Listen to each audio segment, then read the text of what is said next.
Well, what about Chris? I think Chris Nissan may have. I'm able to check with them before I make my decision. Okay, let me tell you what Crest Nissan That's what the fuck they be doing. That's too bad. Let me tell you what Crest Nissan ain't got. Okay? Me. Their Nissans, when they get dings or dents, you gotta pay to have those things fixed.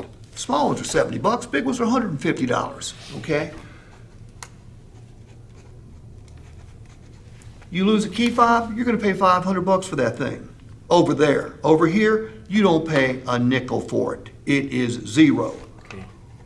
You get a crack in the windshield, you can't stop that from happening. You gotta pay for that. They ain't gonna pay for that, all right? Your paint gets scratched, they ain't gonna buff it out for you for nothing. They're gonna charge you a couple $100. You get a rip on that fabric, that's gonna devalue your vehicle. We're gonna fix it for absolutely nothing. They don't have a 7-day exchange policy. We got all that. All right? Yes, sir. So when you're saying absolutely nothing, you know that we do charge it on the thing, right? I'm not saying. I'm just making sure. I find that not everybody understands how this works. You're charging for the 3 or 5 year upgrade. Right. First year is complimentary. True. That's right. That's So, for sure. yeah, I ain't talking about 3 or 5 years. All right. That's This is complimentary. Okay. Basically, this makes your Nissans better than everybody else's Nissans. Because Yeah. Nissan, the factory warranty doesn't cover paintless dent repair. Nope. Doesn't cover key replacement. Nope. Doesn't cover windshield repair. Doesn't cover paint Nope. and scratch, fabric. No, you do. So your Nissans are better. All right? And we got the ELO system on all of ours. The ELO. They're paying for that, though. Yeah, they're paying, yeah. See, I'm not going to use anything that they're paying for to justify the price. Okay. I better have justified the price for it. Okay. Now I'm trying to justify. Let me give you the why behind this. Look, I need him to pay $700 a month. That's a lot of money, right? I just moved him to 250. Now I'm trying to sell him on 250. What's easier to say yes to, 250 or 700? 250.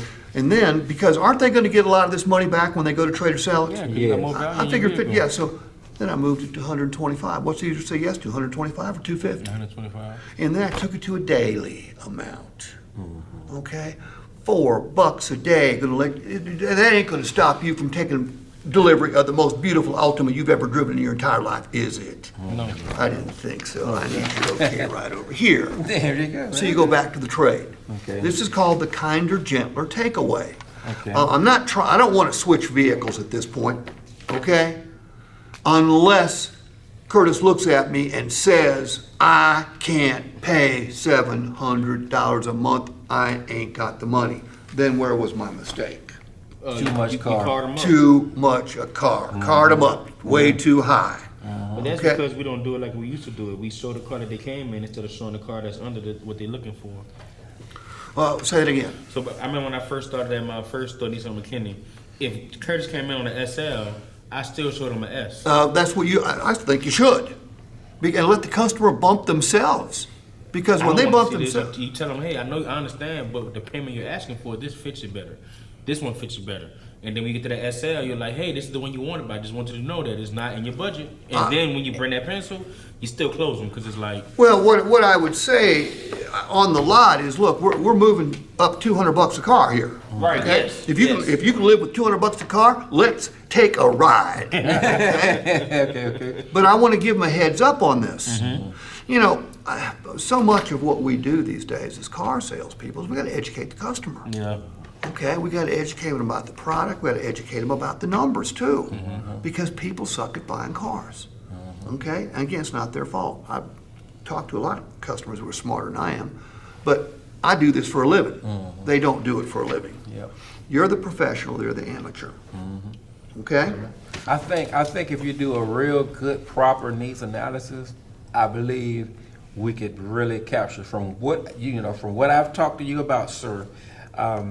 This is the car that's gonna kind of meet in your guidelines where you're trying to be at when it comes to payment, down payment, this and that from me asking you these questions, then I'll bring that car to them. I couldn't agree more. See, to me, that's the most important step in the process. Needs analysis. Okay, people say, well, it's the meet and greet, it's the close, it's this. I said, look, if we don't help them pick out a car they want and can afford, nothing else matters. That's right. Not That's another right. step in the process matters. That's right. Well, all we're doing is wasting their time and our time. Okay? All right.